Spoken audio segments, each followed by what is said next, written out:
All right, people. So we had a great weekend of boxing this weekend, and we got an announcement of a big fight. Put it like that. We got an announcement that in May, Dave Benavidez will move up to cruiserweight and will face Gilberto, Zurdo, Ramírez. Now, I have to say, I like the fight. I think it's a good fight. I think it's an interesting fight. It's not a gimme for either guy. Zurdo is very good. Benavidez is very good.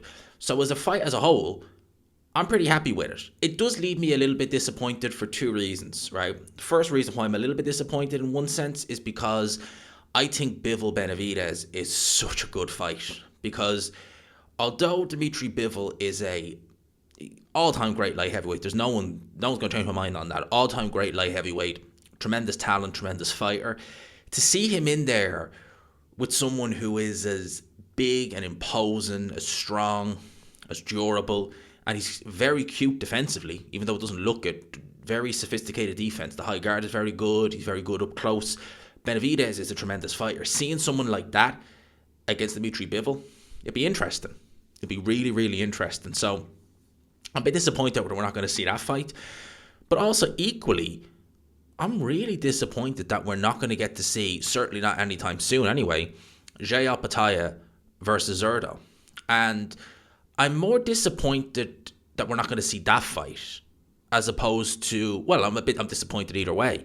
But I'm more disappointed for Opetaia because as I look at Opetaia's box rec here, 28 wins, 22 KOs, 30 years old, IBF Cruiserweight champion. Opetaia has spoken about he wants to be undisputed. All right, he's not going to jump up to heavyweight just yet because he wants to be undisputed. It's as simple as that.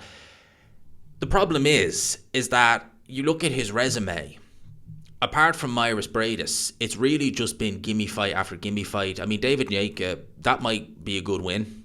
We'd see how Nyeka looks because it was a horrendous knockout defeat. He's back in action in a couple of weeks' time. But Nyeka should never have been in there. It was too soon for him, and it was a horrendous knockout defeat. But then he fought that Claudio Squeo guy. That was just, mate, that's what that was. He's fighting now in a couple of weeks' time as well, actually only about a fortnight's time. And, you got guys like Jack Massey, no offense to Jack Massey, but all right, Elizarro, Jordan Thompson, you know what I mean? So, like, you're looking at Jay Opetaia and you're thinking, is he stagnating a bit? Because, a cruiserweight, it's box rec have Zurdo as number one. I personally don't. CBS, don't know what's happening with him. Seslak, Alex Papin, Mastanek, Vladacek, Perez. It's not exactly the strongest division. I know Badu Jack is defending his title against Makaljan. I think is how you say that guy's name. Fira Arslan is in the top 16 of the world. Fira Arslan's 55 years old, by the way. That's a damning indictment on the cruiserweight division. It's far from what Alexander Usyk left it in when he was undisputed. It's Fira Arslan is 55 years old. That's not an exaggeration. That's his age. Fira Arslan is, yikes. Mike Perez is this division, right? I'm just gonna stop right there, right? This division, right?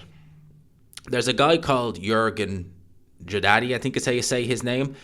He is ranked number 13 in the world by BoxRec. Him and Vidal Riley are the only two fighters in the top 20 under the age of 30.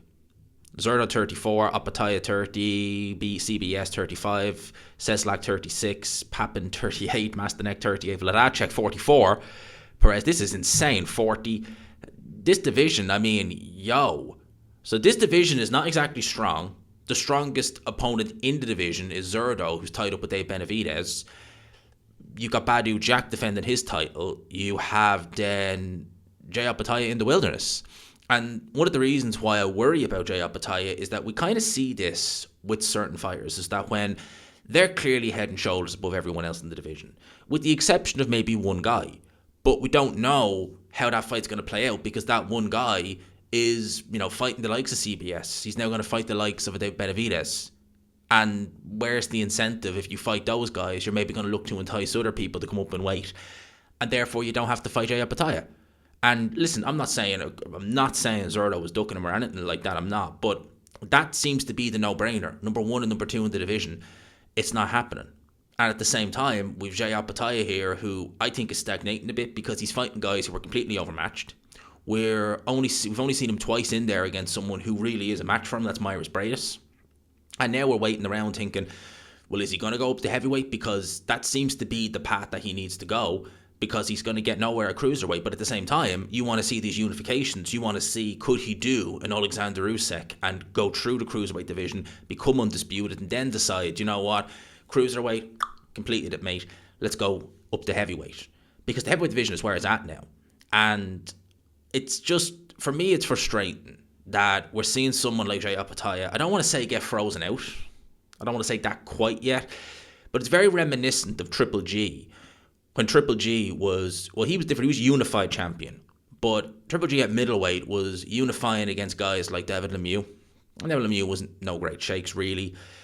Billy Joe, I think, had the WBO at the time. And you had Canelo with the WBC. And Canelo was fighting guys at Canelo weighed 155 pounds. Fighting guys like Cotto, Amir Khan. Then he went and fought Liam Smith at 154. And for this whole time, you were thinking, like, where is there an opponent other than Canelo? Where is there an opponent for Triple G? He ended up having to bring guys like Kell Brook up from 147 pounds to 160 to fight him. And then it's only when he started showing serious chinks is when Canelo actually agreed to fight him. The Kell Brook fight and the Danny Jacobs fight. That has me worried that we're going to see... Now, it is slightly different. Golovkin was a lot older. I think Golovkin was in his mid-30s when all this was happening. Whereas the other way around, you've got Zurdo in his mid-30s and you've got Jay Opetaia, who's just turned 30 years old. But still, you're looking at this tremendously talented fighter. I think Jay Opetaia is tremendous. I think he's going to cause problems at heavyweight. Jay Opetaia is a very intimidating presence in there. Believe he is... Jay Opetaia, he looks like someone you don't want to mess with. He has that look of, I'm going to you. And yeah, he's not someone you want to mess with, certainly not. But looking at that cruiserweight division, honestly, like, I really think that if nothing happens over the course of the next year, heavyweight is the only option for him.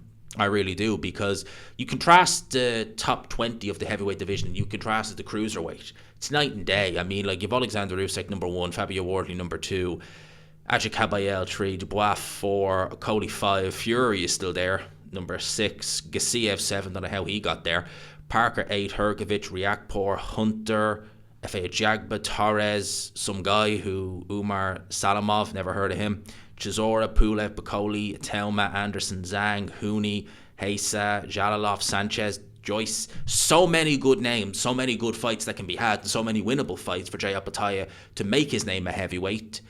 What's the point in languishing a cruiserweight if your goal is undisputed, but it's likely that none of these guys are going to fight you anyway? I mean, you're thinking about it like this, right? It's unlikely, because apparently Zoro's going to fight in January and then he's going to fight in May. It's unlikely he's going to fight probably again that year. You'd say unlikely. So you can write off 2026 most likely for Zurdo. What's Badu Jack and McCalkin going to do, or whatever his name is? I forget how you say the guy's name, but you know what I mean. What's he going to do? Is Badu Jack going to vacate it? In which case then, are the WBC going to let you jump ahead, or are they going to... You know what I mean? So where is this chance to become undisputed going to come from for Jay Opetaia? And that's a worry, because again, he's such a mega talented fighter. I want to see the best out of him, and he's not getting that at cruiserweight, unfortunately. He's having some moments in fights that are a bit tough, like against David Nyeka, but he comes through and then proceeds to knock David Nyeka cold. And then he's fighting guys like that Claudio guy who was just like, oh, you were just looking at it like that. You were like, how did he even get this title shot?